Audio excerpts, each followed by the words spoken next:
Hello friends, मैं Sunny Paliwal, assistant professor of law at Biyani law college. FB live session में आप सभी का स्वागत है। आज का हमारा टॉपिक है democracy and right to information.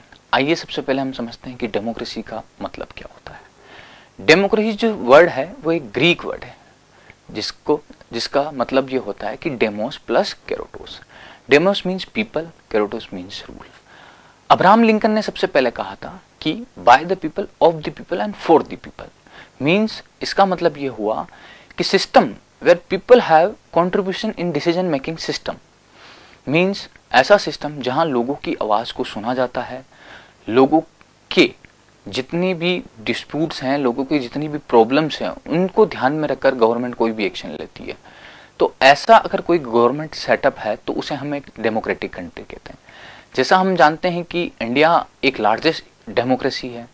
Means हर 5 साल में यहाँ जनरल इलेक्शंस होते हैं और हम अपने रिप्रेजेंटेटिव को पार्लियामेंट में भेजते हैं। वह रिप्रेजेंटेटिव हमारे जितने भी कंसर्न्स होते हैं, जितनी भी सोसाइटी में प्रॉब्लम होती है, उनका कहीं ना कहीं एक सोल्यूशन ढूंढती है डिबेट के थ्रू, और एक लेजिस्लेशन पास करती है उनसे रिलेटेड। और कहीं ना कहीं उनके जो एक्शन होते हैं वो लोगों से जुड़े होते हैं, मीन्स लोगों के वेलफेयर से जुड़े होते हैं। तो ये जो सेटअप है ये एक डेमोक्रेसी का सेटअप है। इसके अलावा अगर कि कोई कंट्री डेमोक्रेटिक कंट्री है या नहीं है, अगर ये हमें पता करना है तो हम सबसे पहले उनके कॉन्स्टिट्यूशन में देखेंगे। अगर कॉन्स्टिट्यूशन में fundamental right, judicial review, secularism, freedom of speech and expression, right to equality, right to life and liberty, अगर ये कॉन्स्टिट्यूशन में कहीं प्रोविजन है तो हमें ये पता लगता है कि जो गवर्नमेंट का सेटअप है वो एक डेमोक्रेटिक सेटअप है। डेमोक्रेटिक सेटअप के लिए साथ साथ सेपरेशन ऑफ पावर होना जरूरी है। Means judiciary, executive, legislature. ये क्या है? ये डेमोक्रेसी के 3 पिलर है। तो इनमें कहीं ना कहीं सेपरेशन ऑफ पावर होना चाहिए। किसी भी सरकार के किसी भी अंग का किसी भी दूसरे अंग के साथ जो भी पिलर है, जैसे जुडिशरी है, एग्जीक्यूटिव है, लेजिस्लेचर, तो कहीं ना कहीं इंटरफेरेंस नहीं होना चाहिए। Means they are independent. इसमें यह हो सकता है कि कहीं ना कहीं चेक एंड बैलेंसेस हो सकते हैं, लेकिन कोई भी किसी भी डिपार्टमेंट, कोई भी किसी भी जो डेमोक्रेसी के पिलर है, जैसा मैंने बताया एग्जीक्यूटिव, लेजिस्लेचर, इनमें इंटरफेरेंस नहीं हो सकता। अगर ऐसा गवर्नमेंट का फंक्शन है तो वो एक डेमोक्रेटिक कंट्री है। प्लस जुडिशियल रिव्यू जो जिसे हम कह सकते हैं, जो आर्टिकल 32 और आर्टिकल 226 जो कॉन्स्टिट्यूशन में, वो कहीं ना कहीं जुडिशियल रिव्यू की बात करते हैं। जुडिशियल रिव्यू का मतलब यह हुआ कि कोई भी ऐसा एक्शन जो कॉन्स्टिट्यूशन को ध्यान में रख के नहीं लिया गया हो, मींस अगर गवर्नमेंट ने लॉ बनाया हो बट वो कॉन्स्टिट्यूशनली वैलिड नहीं हो, तो कोर्ट के पास, हायर अथॉरिटी, जुडिशरी के पास ये पावर है कि वह उसको स्ट्रक डाउन कर दें। मींस अनटिल अनलेस आप कॉन्स्टिट्यूशन को बेस नहीं मानते हुए अगर कोई भी डिसीजन लेती है गवर्नमेंट, तो वो कॉन्स्टिट्यूशन का वॉयलेशन होगा, और ये कॉन्स्टिट्यूशन का वॉयलेशन जुडिशरी के द्वारा स्वीकार नहीं किया जाएगा। तो ऐसे जो सेटअप्स होते हैं, ऐसे जहां फंक्शंस होते हैं, तो वह कंट्री एक डेमोक्रेटिक कंट्री कहलाती है। डेमोक्रेसी का जो मीनिंग है वो समय के साथ साथ चेंज होता है। मींस समय के साथ साथ अगर गवर्नमेंट को लगता है कि नहीं, डेमोक्रेसी को और भी मजबूत बनाने का स्कोप है कहीं ना कहीं, तो वह विभिन्न लेजिस्लेशन के थ्रू उसे मजबूत कर सकती है। जैसे आरटीआई एक्ट है जो 2005 में आया था, ये कहीं ना कहीं डेमोक्रेसी का जो मीनिंग है उसे कंप्लीट करती है। मींस आरटीआई एक्ट में सिटीजन्स के पास पावर है। सिटीजन्स के पास क्या पावर है?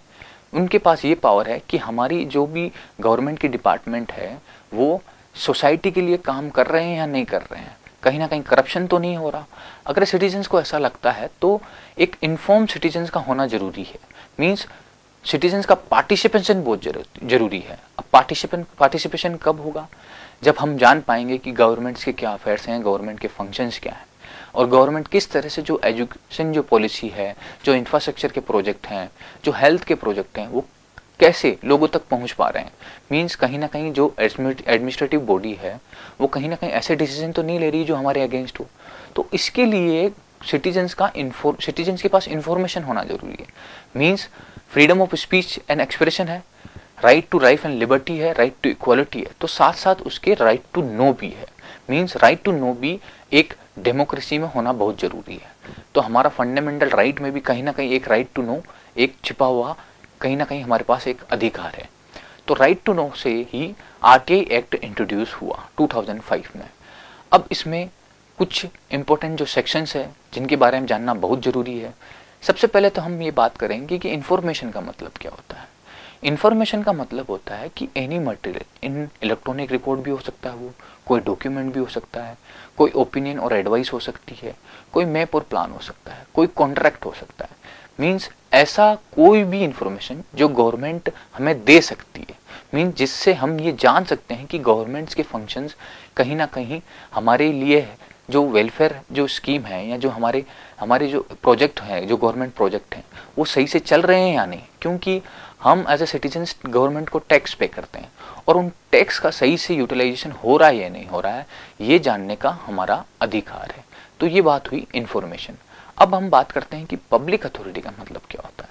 पब्लिक अथॉरिटी का मतलब ये होता है कि ऐसा डिपार्टमेंट जो जिसको कंस्टिट्यूट किया है गवर्नमेंट ऑफ इंडिया ने, स्टेट गवर्नमेंट में या यूनियन टेरिटरी ने। अगर ये इस तरह के एलिमेंट होंगे उसमें, अगर ऐसा कोई सेटअप होगा तो हम उसे पब्लिक अथॉरिटी कहेंगे। अब आइए हम बात करते हैं कि कैसी इंफॉर्मेशन जो है, मतलब इंफॉर्मेशन का क्या स्कोप रहेगा। क्या एज ए सिटीजन हम गवर्नमेंट से कुछ भी पूछ सकते हैं? क्या ऐसा कोई क्लोज है या ऐसा कोई सेक्शन है जहां कुछ इन्फॉर्मेशन को एग्जेम्प्ट किया गया हो, मीन्स ये इन्फॉर्मेशन गवर्नमेंट आपको नहीं दे सकती और उसके कोई वैलिड रीजंस होंगे? हाँ, तो इसके बारे में सेक्शन 8 बात करता है आरटीआई का, वो बात करता है एग्जेम्पशन क्लोज की। तो कुछ एग्जेम्पशंस हैं जिसमें सिटीजन्स को गवर्नमेंट ऑफ इंडिया ये इन्फॉर्मेशन नहीं दे सकती। तो ऐसी कौन सी इन्फॉर्मेशन होगी? ऐसी इन्फॉर्मेशन है, सबसे पहला इन्फॉर्मेशन है कि जो हमारी सॉवरेनिटी को अफेक्ट करता हो, मीन्स हमारी डिफेंस स्ट्रेटेजी, हमारी साइंटिफिक स्ट्रेटेजी, इनको डिस्क्लोज करना क्या होगा कि हाँ कहीं ना कहीं हमारी सिक्योरिटी जो है, हमारा डिफेंस मैकेनिज्म सिस्टम है, कहीं ना कहीं उसमें उसके फंक्शन में कहीं ना कहीं प्रॉब्लम हो सकती है। तो इसीलिए ऐसी इन्फॉर्मेशन हमें नहीं दी जाएगी। अब बात करते हैं सेकंड जो है, जो इन्फॉर्मेशन हमें नहीं मिल सकती अगर हम गवर्नमेंट से डिमांड करते हैं, तो वो है एग्रीमेंट विथ फॉरेन स्टेट। अगर ऐसे कोई भी एग्रीमेंट है जो फॉरेन कंट्री के है हमारे साथ, और कहीं ना कहीं हमें लगता है कि जो हमारे जो रिलेशंस है फॉरेन कंट्री के साथ वो कहीं ना कहीं हैम्पर हो सकते हैं, कहीं ना कहीं वो बिगड़ सकते हैं, तो ऐसी इन्फॉर्मेशन गवर्नमेंट हमें नहीं देगी। थर्ड वन जो है वो है कि ट्रेड इन सीक्रेट के बारे में। अगर गवर्नमेंट ऑफ इंडिया ने किसी कंपनी के साथ ऐसा कॉन्ट्रैक्ट किया है कि उनके ट्रेड एंड सीक्रेट्स को बचा के रखेंगे, वो पब्लिकली डिस्क्लोज नहीं करेंगे, क्योंकि कहीं ना कहीं किसी एक पार्टी को इकोनॉमिकली बेनिफिट हो सकता है और कहीं ना कहीं एक पार्टी को इकोनॉमिकली डिसएडवांटेज हो सकता है। प्लस ये है कि फॉरबिडन बाय लॉ, मीन्स ऐसा कोई लॉ है जिसमें फॉरबिडन मीन्स जिसमें यह लिखा है कि ये इन्फॉर्मेशन पब्लिक के पास नहीं जा सकती। जैसा हम जानते हैं कि कुछ केसेस ऐसे होते हैं जिसमें जो विक्टिम है उसकी आइडेंटिटी डिस्क्लोज नहीं की जा सकती, मीन्स लॉ ने उसे प्रोटेक्ट कर रखा है, तो ऐसी इन्फॉर्मेशन भी पब्लिक के पास नहीं जा सकती। अब दूसरा ये आता है कि कुछ ऐसी और इन्फॉर्मेशन है जो पब्लिक के पास नहीं जा सकती, वह है कि कॉपीराइट। अगर किसी पर्टिकुलर व्यक्ति का कॉपीराइट है और वो किसी स्टेट गवर्नमेंट के पास है तो वो भी डिस्क्लोज नहीं किया जा सकता। प्लस अगर कोई इन्वेस्टिगेशन है तो उस इन्वेस्टिगेशन पेंडिंग इन्वेस्टिगेशन है तो उस इन्वेस्टिगेशन की इन्फॉर्मेशन हमें नहीं दी जा सकती। क्यों नहीं दी जा सकती? कि कहीं ना कहीं जो इन्वेस्टिगेशन है उसको कहीं ना कहीं इन्वेस्टिगेशन में कोई उसका गलत फायदा उठा सकता है और इन्वेस्टिगेशन का जो पर्पस है, जो फाइंड आउट करना है, वो कहीं ना कहीं डिस्टर्ब होगा, तो ऐसी इन्फॉर्मेशन भी हमें नहीं दी जा सकती। अब बात ये आती है कि कौन सी इन्फॉर्मेशन हमें दी जा सकती है। सबसे पहला, अगर कोई भी गवर्नमेंट है, कोई भी डिपार्टमेंट है, गवर्नमेंट डिपार्टमेंट, अगर उसके पास पब्लिक पॉलिसीज या गवर्नमेंट की कोई स्कीम्स है जो लोगों तक पहुंच रही है, ठीक है, तो उसके बारे में हम जान सकते हैं। इंफ्रास्ट्रक्चर कोई प्रोजेक्ट है, कोई कॉन्ट्रैक्ट है, तो उनके बारे में भी हम जान सकते हैं कि कहीं ना कहीं जो हमारा जो टैक्स पे किया गया जो अमाउंट है वो उसका सही से यूटिलाइजेशन हो रहा है नहीं हो रहा है। तो हम गवर्नमेंट से पूछ सकते हैं कि इस प्रोजेक्ट में कितना खर्चा हुआ, ठीक है, अगर ये टाइमलाइन में, अगर कोई प्रोजेक्ट टाइमलाइन में था तो वो कंप्लीट क्यों नहीं हो पाया। प्लस अगर कोई वेलफेयर स्कीम है तो इसके लिए कितना बजट आया, कितना बजट का यूटिलाइजेशन हुआ, अगर कुछ बजट का कुछ पार्ट अभी तक नहीं हो पाया तो उसके रीजंस क्या है। मीन्स हम गवर्नमेंट से पूछ सकते हैं, तो कहीं ना कहीं गवर्नमेंट की जो गवर्नमेंट की अकाउंटेबिलिटी है वो कहीं ना कहीं बढ़ेगी। उन्हें कहीं ना कहीं ये डर होगा कि अगर हम हमारे पास जो भी हमारी ड्यूटी है, अगर हम उस ड्यूटी के साथ जस्टिफिकेशन नहीं करते हैं तो कहीं ना कहीं सिटीजन्स के पास ये राइट है हमें पूछने का कि आपने अगर ये डिसीजन नहीं लिया या ये डिसीजन लिया तो किस बेसिस पे लिया, और कहीं ना कहीं अगर वो डिसीजन या कहीं वो एक्शन अगर पब्लिक के अगेंस्ट होंगे तो पब्लिक उनके खिलाफ एक्शन ले सकती है। तो इसीलिए अगर इसका दूसरा एस्पेक्ट का बात करें, जैसे कम्पिटिटिव एग्जाम होते हैं, कुछ स्टूडेंट्स होते हैं जो अपने रिवलेशन से या आंसर जो भी उन्होंने आंसर दिए हैं, जो भी उनके पास जो रिजल्ट आया उनसे वो सेटिस्फाइड नहीं होते हैं। तब वो हम क्या कर सकते हैं, आरटीए एप्लीकेशन के थ्रू हम हमारा जो भी हमने गवर्नमेंट एग्जाम दिया है उसके बारे में हम पूछ सकते हैं कि कहीं ना कहीं फेयर चेकिंग हुई या नहीं हुई। तो ये कम्पिटिटिव जो स्टूडेंट्स हैं उनके हाथ में भी एक अच्छा राइट है, एक लेजिस्लेशन है आरटीए के थ्रू, वो पूछ सकते हैं गवर्नमेंट से कि मेरे साथ जो भी हुआ वो अनफेयर था। तो उसके बारे में वो जानकर एक कहीं ना कहीं कंक्लूजन तक पहुंच सकते हैं। अगर उनको लगता है कि नहीं कहीं ना कहीं अनफेयर हुआ है तो वो उसके खिलाफ एक्शन ले सकते हैं। अब बात ये आती है कि जो पब्लिक इंफॉर्मेशन ऑफिसर्स होंगे, अगर वो कहीं ना कहीं अपनी ड्यूटी जो है एक्सरसाइज नहीं करते हैं या अपनी ड्यूटी को कुछ इस तरह से एक्सरसाइज करते हैं जिससे पब्लिक को कहीं ना कहीं लगता है कि नहीं इनके खिलाफ एक्शन लिया जाना चाहिए, तो उसके लिए क्या कोई सेटअप है? हाँ, तो उनके लिए दो सेटअप है, एक सेंट्रल इंफॉर्मेशन कमीशन और एक state information commission. Central information commission का काम है जितने भी सेंट्रल डिपार्टमेंट है, अगर उनके अगेंस्ट जो भी पब्लिक इंफॉर्मेशन ऑफिसर अपॉइंट किए गए हैं, अगर उनके खिलाफ कोई भी इंक्वायरी आती है, कोई भी अगर कंप्लेन आती है, तो वो उनको इंक्वायरी के थ्रू इनिशिएट कर सकते हैं। जैसे हो सकता है किसी पब्लिक इंफॉर्मेशन ने हमें मिसलीडिंग इन्फॉर्मेशन दी हो सकता है कि कोई अनट्रू इन्फॉर्मेशन हो, प्लस यहाँ हो सकता है कि उसके लिए जो उन्होंने फीस सेटअप की है वो अनरीजनेबल हो, एक्सेसिव हो। तो इन सारे केसेस में हम क्या कर सकते हैं, हम सेंट्रल इंफॉर्मेशन कमीशन के पास जा सकते हैं।